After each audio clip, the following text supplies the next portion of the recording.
नमस्कार। मैं हूं आपकी अपनी आवाज अंजलि और आप देख रहे हैं भदोही वाला का समाचार बुलेटिन। आगे बढ़ने से पहले अगर अभी तक आपने हमारे चैनल को सब्सक्राइब नहीं किया है तो कर लीजिए। अब आप हमें अपनी खबरें सीधे हम तक भेज सकते हैं। नीचे दिया गया व्हाट्सएप नंबर नोट कर लीजिए। और अगर आप हमारे व्हाट्सएप ग्रुप से जुड़ना चाहते हैं तो लिंक डिस्क्रिप्शन में है। तो आइए देखते हैं आज की प्रमुख खबरें। जिले में अंतर्राष्ट्रीय कालीन मेले का आयोजन किया जा रहा है। इस बार भले ही स्टॉल कम लगे हों, लेकिन निर्यातकों ने एक से बढ़कर एक नायाब कालीनें पेश की। मेले में कश्मीर की ईरानी डिजाइन वाली इस कहान कालीन विशेष चर्चा का विषय रही। यह कालीन 1,50,00,000 गांठों से बनी है और इसकी कीमत 21,60,000 रुपए है। कश्मीरी निर्यातक महराज यासीन ने दावा किया कि यह इस अंतर्राष्ट्रीय कालीन मेले की सबसे महंगी कालीन है। उन्होंने बताया कि इस कालीन में प्रति इंच 576 गांठें हैं।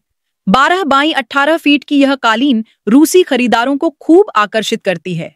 इस कालीन को तैयार करने में 5 कुशल कारीगरों को 26 महीने का समय लगा।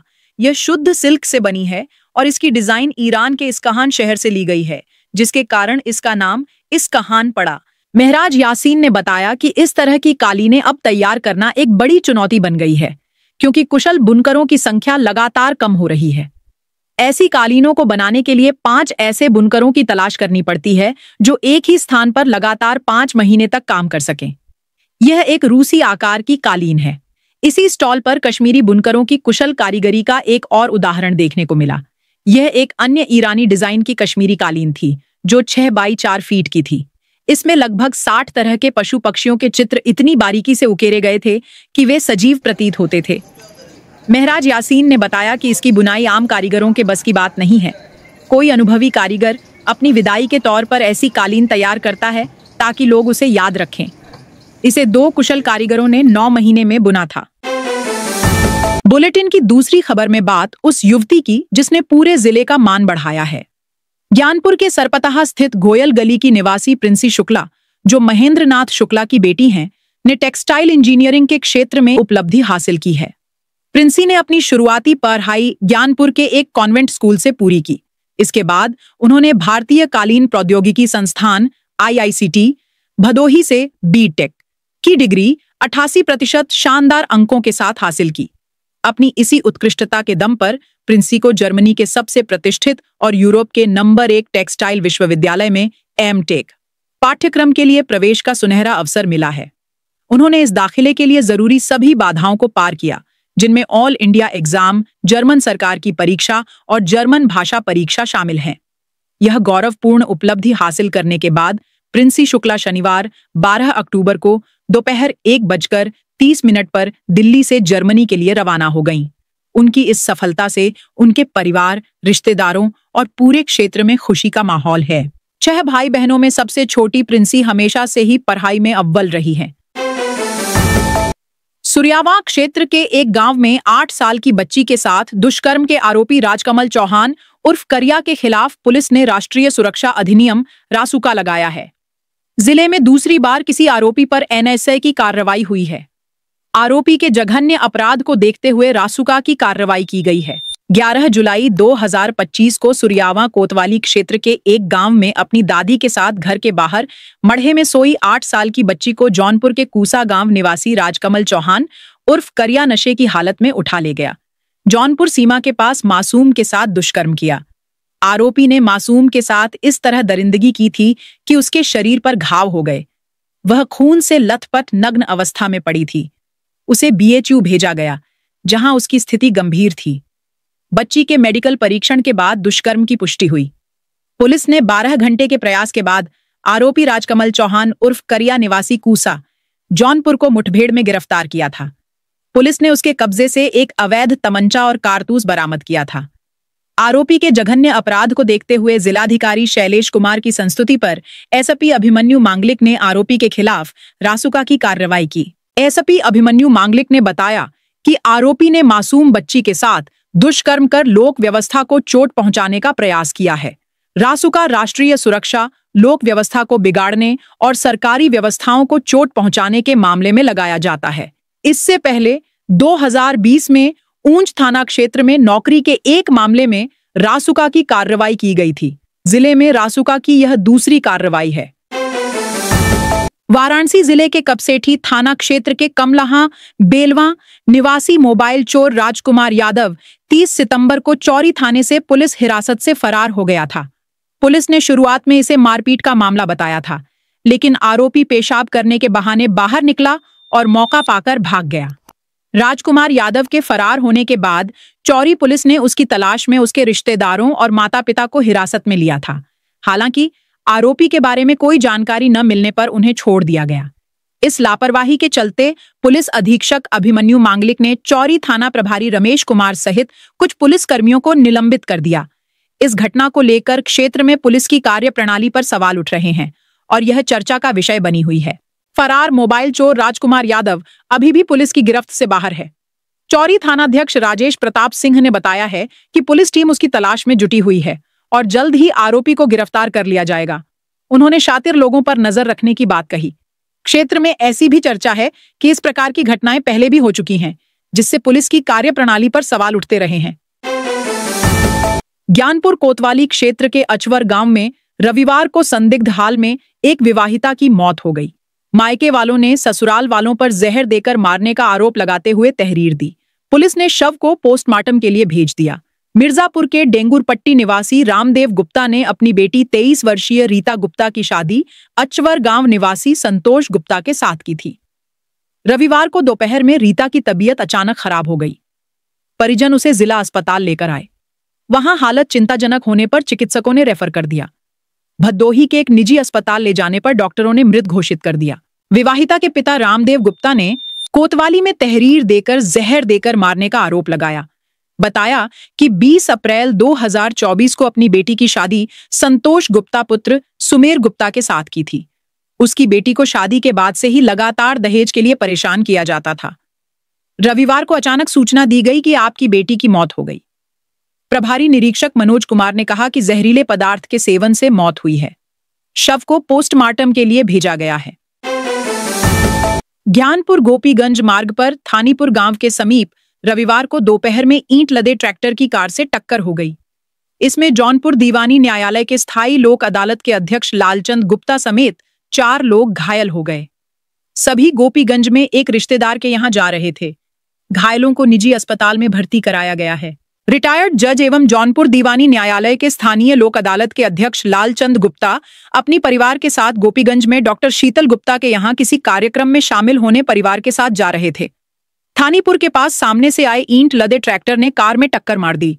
इससे पूर्व जज के साथ उनकी पत्नी शकुंतला, कार चालक विकास और ट्रैक्टर चालक घायल हो गए।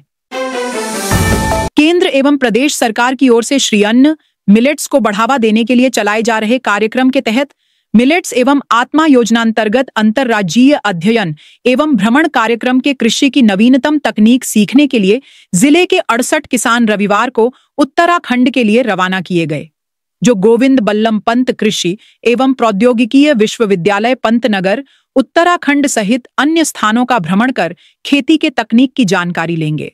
कृषि भवन घराम से उप निदेशक कृषि डॉक्टर अश्विनी कुमार सिंह, कृषि विज्ञान केंद्र बेजवा के प्रभारी डॉक्टर विश्वेंदु द्विवेदी व भाजपा किसान मोर्चा के जिलाध्यक्ष चंद्रशेखर सिंह ने किसानों से भरी बस हो हरी झंडी दिखाकर रवाना किया। उप निदेशक कृषि ने बताया कि जनपद के 68 कृषकों को भ्रमण कार्यक्रम के तहत रवाना किया गया है, जो गोविंद बल्लभ पंत कृषि एवं प्रौद्योगिकीय विश्वविद्यालय पंतनगर के साथ वहां के अन्य संस्थानों में जाकर कृषि के क्षेत्र में किए जा रहे नवीनतम तकनीक की जानकारी लेंगे।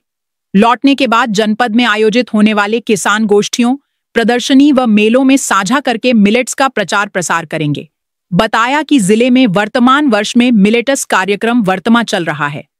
अध्ययन एवं भ्रमण कार्यक्रम से जनपद के कृषक आधुनिक तकनीक को खेतों में उतारकर अधिक लाभ प्राप्त कर सकेंगे।